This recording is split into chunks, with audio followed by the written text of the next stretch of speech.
triple threat. We have Xen Sams. Zen, thanks for being on the show today. Oh, I'm so excited to be here with you, Jay.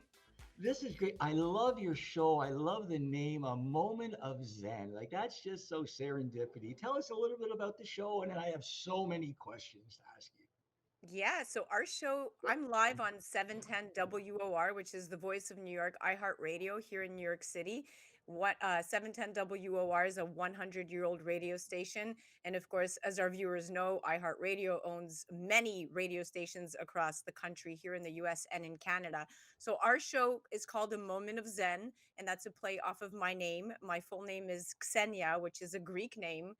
But throughout the years, Xenia turned to Xenia, and I just go by Zen. So we cover everything film, fashion, pop culture, cryptocurrency, cannabis, and health from the millennial mom's perspective. And we're experts on the mic, which means that we have very, very specific purposes to deliver the content that we do. And we are heavily sponsored. So our sponsors are very proactive and socially active with very curated messages. And the ethos of each one of the companies that I represent is very socially active, very sustainable, and their services and products that really, really make a difference in the world. So the show is just about 4 years old. We've been on the air now since 2020, and we are considered the number one rated show on the iHeart block currently. And I'm so blessed to have the loyal fans that I have and the loyal sponsors that I have, because without them, the show would be nothing.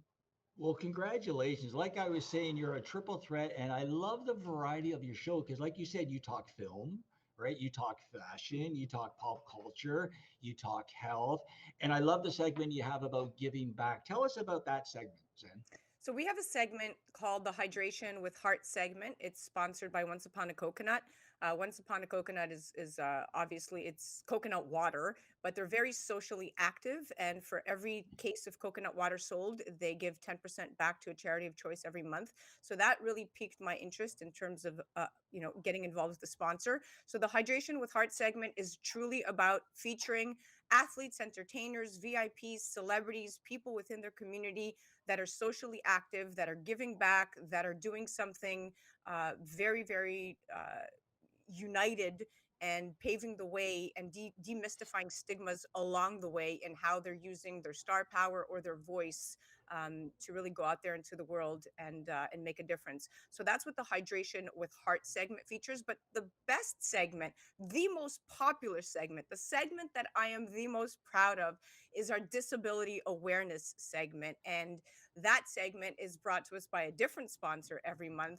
But when you talk about disability awareness and how fitting it is that I'm talking about disability awareness with you, Jay, is that when you look at the awareness of it all, it's an essential, when I mean essential aspect of creating an inclusive and equitable society when we talk about disability awareness. And the CDC reports that in the US, about 61 million adults live with a disability, representing approximately 1 in 4 adults. And this group is often left out of diversity, equity, and inclusion conversations. They face obstacles and discrimination due to societal failure in prioritizing accessibility.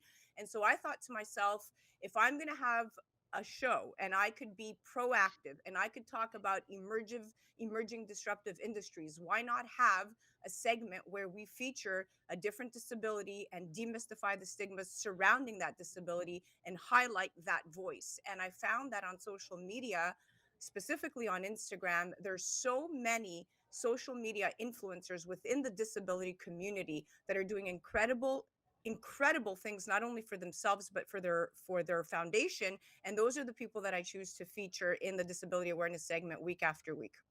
Wow. Thank you for sharing that insight, that information. I tell you right now, because we are live in our downtown Toronto studio with our class, and our whole class is smiling right now. Our Facebook page is blowing up with questions and comments, and thank you. So, thank you, Zen, for sharing that regarding our community. We really, really appreciate that. There's so many questions. Take me through now, obviously, take me through the overview of being a Montreal girl and now being a hit sensation in New York City. How did that happen? So I grew up in Montreal, and I went to school in Montreal. I went to West Island College. I went to Lauren Hill Academy. I studied at some of the colleges around the Montreal downtown area before I very quickly got scooped up, signed to Elite New York, and moved to New York City under a modeling contract where I finished my studies here in the city.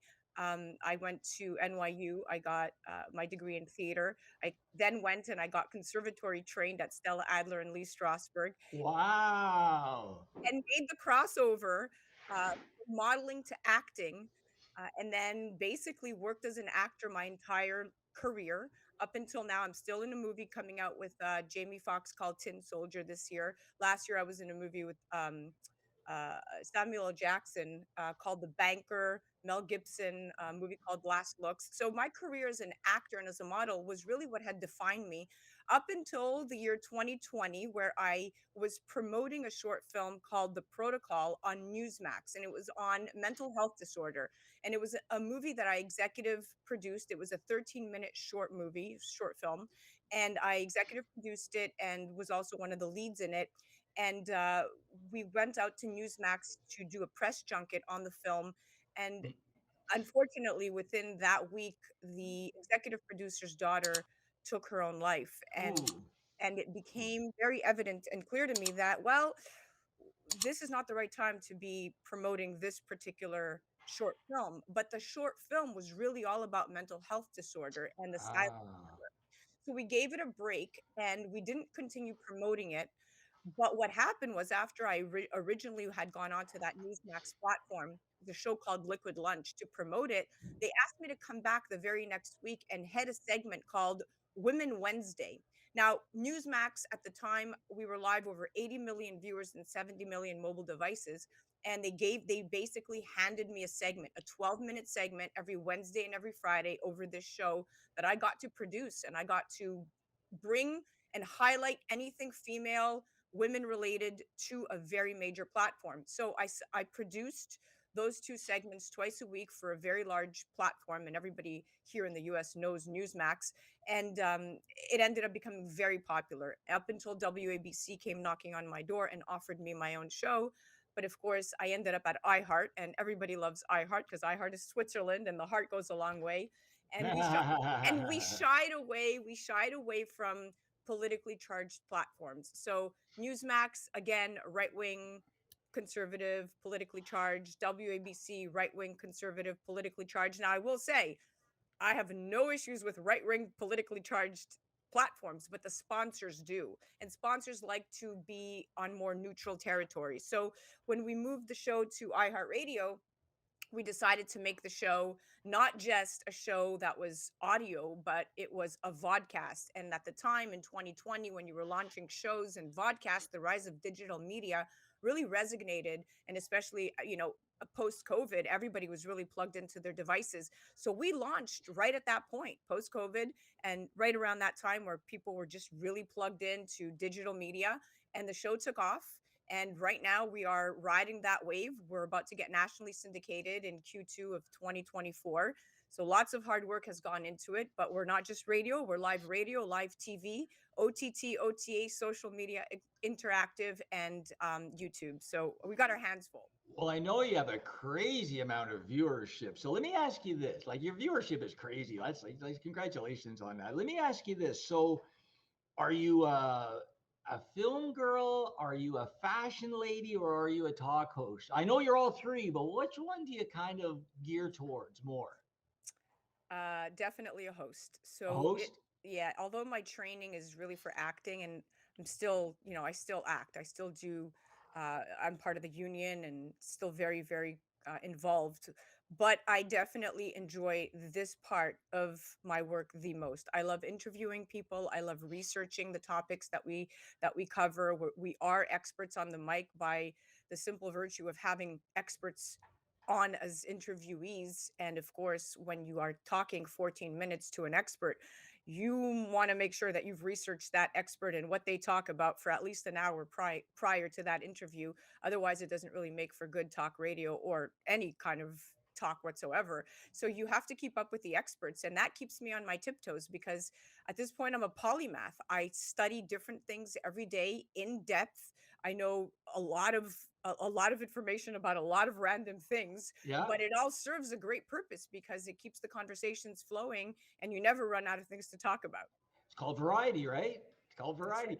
Let's do this. Let's take a quick break because when I come back, we're going to introduce some of our classes. They have some questions for you, but I also want to talk about the dynamics between your friends and family in your career. Like when we come back, I want to say, like, give me some, tidbits of wow, what your friends are saying. So stay tuned. On the show today, we have from iHeartRadio, we have Xen Sams, the host of A Moment of Zen. You're watching Suite 303. We'll be right back.